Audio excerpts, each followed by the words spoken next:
Jeremy, before we get to Brenden, you're getting married tomorrow? I am getting married tomorrow. Why are you talking to me right now? I'm standing in the parking lot of a tanning bed waiting on my lovely bride, and I have no idea where she went. So, well, I would assume. I mean, it could away. be crazy. We got the marriage license this morning. We have brought the government into this. It would be much easier to run away at this point. I'm assuming that she's in one of the tanning beds. That's what I think. I hope. Right. Okay. I still can't believe you're doing this now. She must have just gone in. So you've got like 12 minutes before she becomes a baked potato. All right. Well, congratulations to you, Jeremy. You can follow him on Twitter at ESPN Draft Nerd. Of course, our friend Brenden is at HU Cosell. So let me start with this particular question. I'll start with Brenden since we haven't said hi yet. Are the Nuggets up 2-0 in the series, or are the Lakers down 2-0 in the series, Brenden? I know what Mike Malone would have you think, right? Like, he's salty. He's a lot saltier than I gave him credit for. Right. He's been talking this the whole time. Like, sure. I guarantee Darvin Ham would rather be up 1-0 than down 0-1, and then last night it was put it in your pipe and smoke it, which, man, woo, boy, that's you know he was mad. Like I thought I might get a darn tootin' or something. I don't know what I was going to hear from him, bro. Like I now only want to hear from Mike Malone. Like I don't want to hear from nobody else. Like nobody else in this series. I just want to hear his commentary because he was mad. But I mean, essentially, like, you know, they won the games that they're supposed to win. Lakers put themselves in a bad situation. I love LeBron, man. You got to stop shooting threes, bro. Like, it's not there. You stop trying to make fetch happen. It's not going to happen, bro. Like, it's rough. And I think it's 1-20 in the fourth quarter from three. But you're not answering my question. Are the Lakers down, or are the Nuggets up? Look, man, they're up 2-0. They earned that. Like, Jokic balled his face off, and the fact they're able to win the second game with him playing a much more pedestrian role. If you're a Nuggets fan, that's got to feel good. Those non-Jokic minutes all year long was a bugaboo for them. Their bench play pretty much was very subpar. And last night, they were able to win one of those ugly games, right? We're accustomed to watching the Nuggets because they have one of the best offenses in the league this year. Hey, we're just going to score.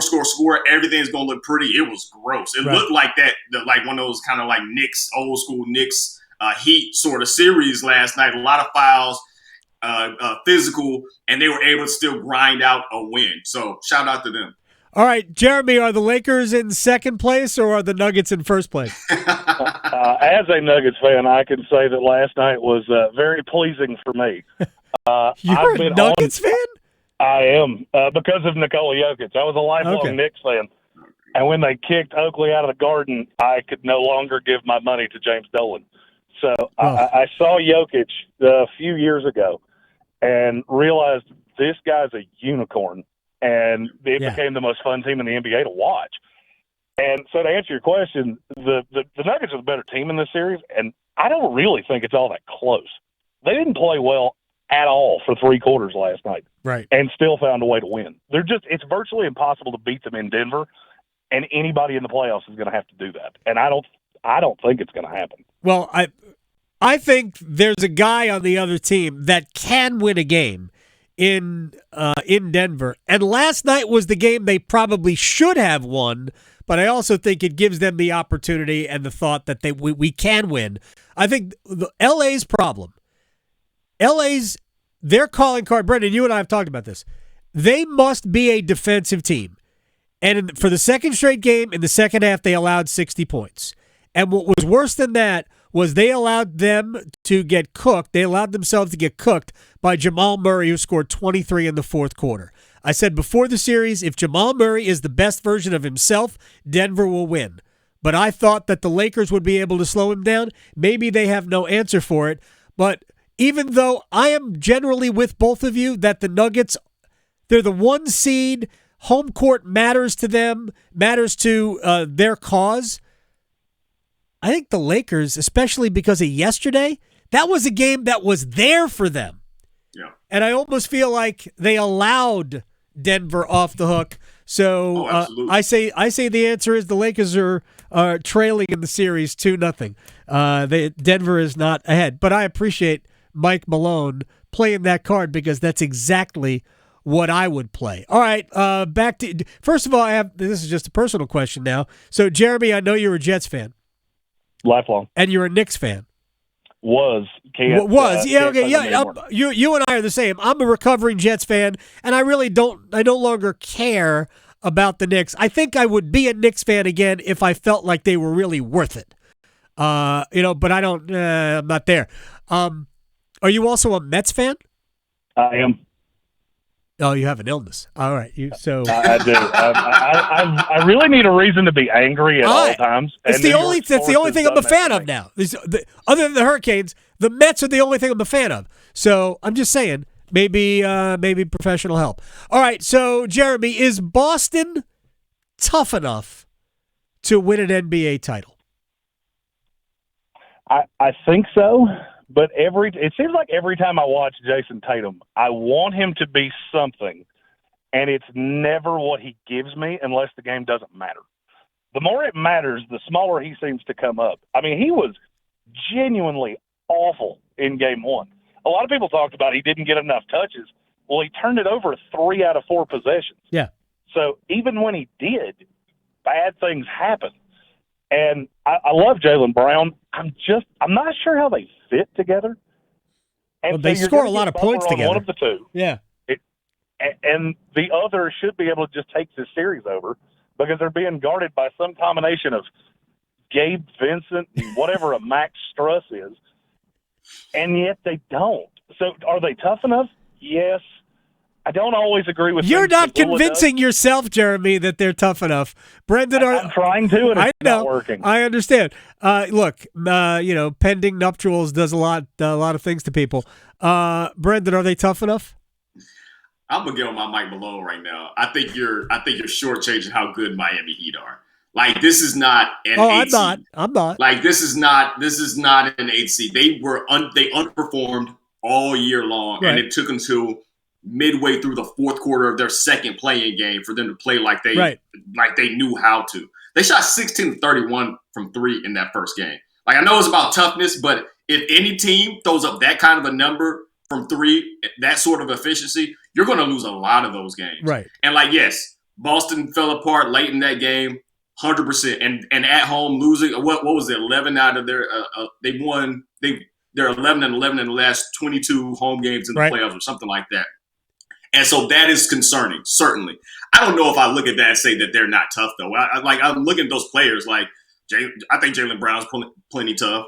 I think Tatum's tough. I think Marcus Smart certainly is. He gives you as much toughness as you need, and Al Horford, right? Like, it's not that. It's the fact that they're going up against a legitimate team, and they're going to have to beat them. Now, Miami, Jimmy Butler is just, I've told you, I don't understand him. I genuinely don't understand how a person can go from he's very good to he's one of the best players I've ever seen. And routinely, it's he changes the calendar and suddenly he's morphed into Jordan. That part I don't get. But in terms of the toughness, no. Now, there are some things that Boston's head coach does sometimes that concerns me, like doubling Bam Adebayo 17, 18 feet from the cup. He's not Embiid, and I mean that both ways. He's not as good of a scorer, and he's also a much better passer. And so if you want to double him that far away, he's going to eat you alive. Right. And there are just some things that he, not getting the ball to Tatum. Yeah, he struggled early on, but that's your guy. You got to ride and die with him. He's the guy that got you there. That 51 burger is the reason that they beat the 76ers. There's just sometimes when it just doesn't seem to be completely clicking for him.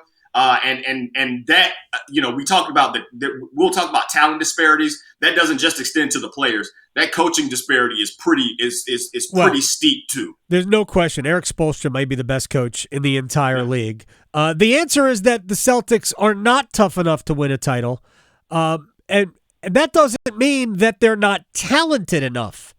If it comes down to talent, then I think they can win. They may be the most talented team. But so were they less tough last year? Because it's the same team that beat Miami last year. You know what I mean? This is the same squad. All together, they're the same guys. But they didn't play Miami for the title. I mean, not for the title, but they beat them to get to They the did. final. Like that was my question. You know what I mean? That wasn't my question. So they're not as tough. Like, you know what I mean? They're Like, not. I don't know. No. They have more talent than Miami. I love Jimmy Butler. Jimmy Butler is my favorite player to watch in the league. I think he is the most fun player to watch when it is going. Jimmy Butler makes me laugh. But when it comes down to talent, Boston has Miami at all but one position, because I'll give Bam the advantage over Robert Williams in the middle. Butler, as great as he is, I'll take Tatum over him in terms of talent. I love Butler, but in terms of talent, I'll take Tatum. Now, playoff Jimmy elevates his game. Yeah, I was about to say that's a different human being. But I also think that Tatum can elevate his game, and Tatum might be able to go to places that Jimmy Butler can't get to. Regardless, it's everybody else. And it's not just Tatum and Brown. It's everybody, and I don't know what – like, I don't know if those two guys can win a title together. I don't think they shouldn't be able to, but they have a habit of coming up very small, and that worries me. If I were a Celtics fan, that would worry me. But I think they might have more talent than the rest of the field that remains. No offense to you, Jeremy, and your Denver Nuggets. Nouveau so, fan. Adam, I have to ask the question. Sure. You said Spoelstra may be the best coach in the I think NBA. he is the best coach in the league. Who's even in the discussion? Well, Pop is in the question in the discussion. Yeah, but Pop's got a mullet like me now. He does. He's and he also has Victor Wembanyama. Just watch how good a coach he is now that he's got Victor Wembanyama. Yeah, and Victor Wembanyama. That's like the Rolling Stones. It's Mick Jagger, who's awesome, and then four dudes. No, what do you mean four dudes? Keith Richards is proof that formaldehyde is running through his veins. How is that guy still preserved? Keith Richards is just proof positive that there are some people that cannot be killed. There is. I don't know how he's still staggering. All right, I'm not going to get into the heavy topic. I was going to ask you guys about Ja, but we don't have time for it. So let me just ask you both this. Canes and how many, Brendan? Oh, 5. Only about to run. They're running through the rest of this joint. Like 5. Give me 5. Canes and 5. Jeremy, Canes and how many? I would say 5. And last night I learned that hockey can go forever. It can. I didn't know that. I thought at some point we had like a shootout or something. Nope. It just keeps going until somebody scores. It does, and we were this close to having another position, another period of hockey. Oh my gosh, I was calling them innings by that point. We were headed to the 8th. You go deep into your bullpen at that point, and we had no pinch hitters left. That is Brenden Whitted, swarmandsting.com, Swarm and Sting podcast at HU Cosell on Twitter, Bison Express, Jeremy Green, ESPN Draft Nerd, ESPN Asheville. Thank you, man. I appreciate your time. Absolutely. Take it. Congratulations, Jeremy, on your nuptials. Hey, Brendan, before you drop off the ether here, if you're going to get married, don't come on the show the day before. Oh, I'm not even picking up biggest call. Like I'm not even like not even about. Good for you. I love Victoria, but like nah, you gonna get screened. You're 100% getting screened. Excellent, perfect. I'll talk to you later, man.